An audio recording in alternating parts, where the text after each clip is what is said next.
My speech topic is the importance of a first impression and how a good first impression leads to more success than if you have had a bad first impression.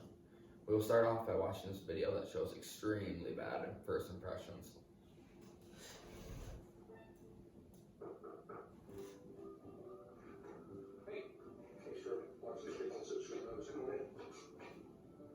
Hey, I know we said 10, but do you think you could stay till 11? Possibly. I'm just coming from officer.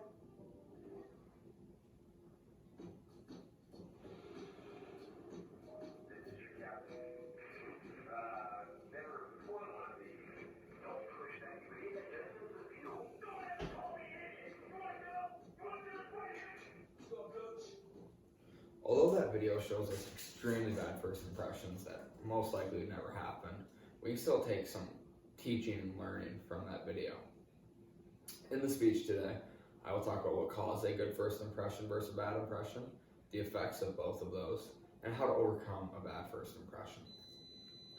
The reasons to listen are there is no way to avoid first impressions. As for the rest of our life, we will have to keep making first impressions with people, even though they may look differently as technology changes and ages into the future. They will always be there. A bad first impression can be incredibly hard to move past, and a good first impression can lead to great success in both your relationships and in the career-driven world that we live in. The credibility that I have pertaining to this topic is I've done an extensive amount of research on the topic as I grow up and look to advance in my life and become more successful. So let's start with the question of what is a first impression. A first impression is either your own or someone else's first consideration of judgment of someone or something. So let's discuss what we should avoid when making a bad first impression. When making a bad first impression, some things that you might do that you don't realize you're doing is you might be asking nosy questions. Whether or not they're simple questions, they could bring up bad memories or bad subject matter. An example of such is, how is your job going? If people have a job, they answer it one of two ways, good or bad. Or if they don't have a job, you might have just brought up a sensitive or upsetting topic to them. So you have a 1 in 3 chance of getting a response that brings joy.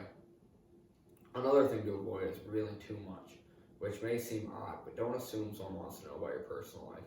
Or as either they don't, or you might bring up uncomfortable territory with them.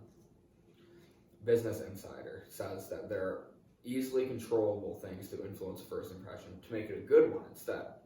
A big one is body language. Think about how contagious a good laugh or good yawn is when you're with a group of people. The same can be said with a big smile that you have. Other uses of body language include making good eye contact and maintaining that eye contact. Another good way of making a good first impression is by using good communication techniques, such as speaking very clearly and enunciating properly, along with making sure that you are leaving room for them to speak, and you're also following up with what they're saying and responding to them, and not completely disregarding what they're saying. Effects of a bad impression and first impression can be just the exact opposites of each other. So a bad first impression can lead to something small, such as not having the best relationship with someone initially, or something way larger, such as not getting a job because you failed to speak clearly and make eye contact. The opposite can be said for someone who makes a good first impression. They may get the job or have a great relationship from the start with somebody.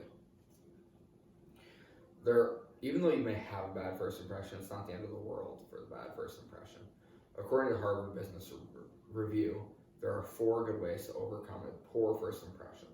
The 2 I find most important are as follows. The first way is to surprise them. According to Harvard Business Review, people will not change their first impression sometimes unless you do something to force them to rethink their bad first impression. This can be something as simple as getting them flowers or telling them have a nice day. Really do something different. Or the next best option might be just to wait it out, because as you work harder to make their bad first impression of you go away, you may just make it worse. As long as you continue to act proud and act how you want to act, hopefully the tide turns over and you get better at it. I hope this presentation has made it apparent to you how important the first impression is. What we discussed in this speech was what caused a good first impression versus a bad first impression, the effects of both a good first impression versus a bad first impression, and how to overcome the bad first impressions. Remember, a good first impression leads to more success in a relationship than if you would have had a bad first impression. And as American actor Will Rogers states, you never get a second chance to make a first impression.